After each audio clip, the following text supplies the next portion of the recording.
What's up, gang? Fish Like Me 6. So far, we've covered how to keep that bait in the strike zone, why you should be throwing it most of the year, at least have it tied on or ready in your tackle box when you head to the lake, and basically how to get it deeper, give it the right amount of action, and keep it out of heavy cover when you are hooking big fish shallow.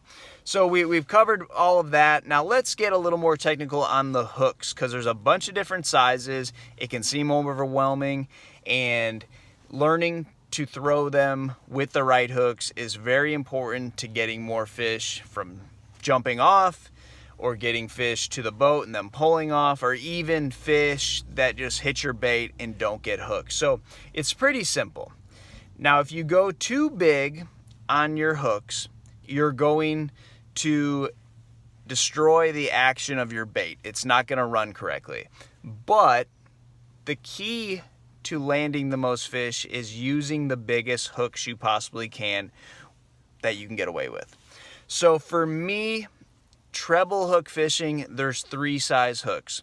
There's a 2, a 4, and a 6. For bass fishing, that's pretty much all you use. Sometimes you'll go up and around big topwater baits or those magnum size crankbaits, but for the most of the time, you're gonna be using a 2, a 4, or 6. So those are the size hooks that you need to learn.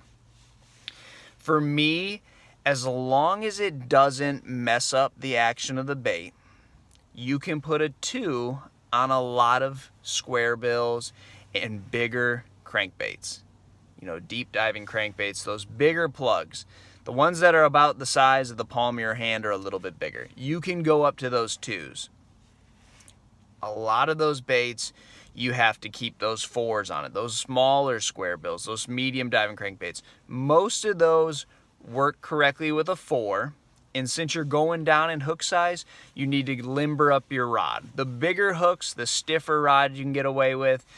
The smaller hooks, the more limber the rod needs to be. And when you get down to that 6, a lot of those wooden crankbaits, a lot of those smaller flat sides, a DT6, those come with 6s on them, and they need to keep the 6s on them to keep the action correct on those baits. So we have 2 styles of treble hooks.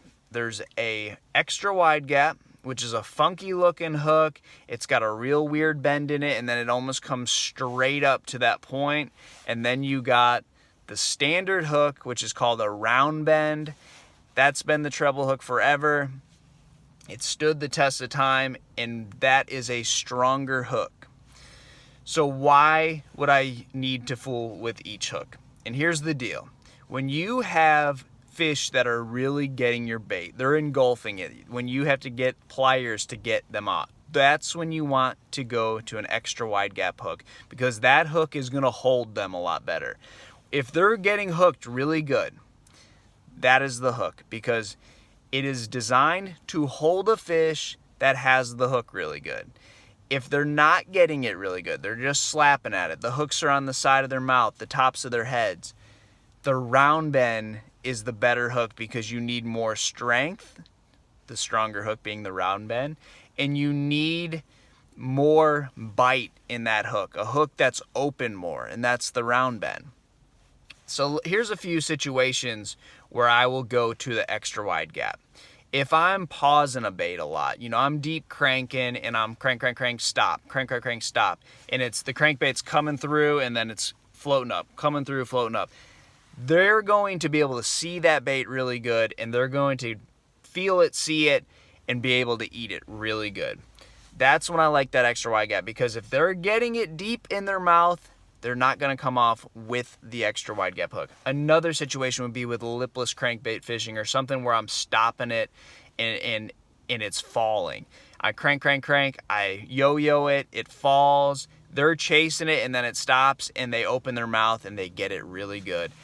The extra wide gap, perfect in situations like that. Now the round bend, I've already stated that it's the stronger hook. So if I have fish that are just hammering my bait, they're hitting it like a freight train, that sometimes can bend the hook.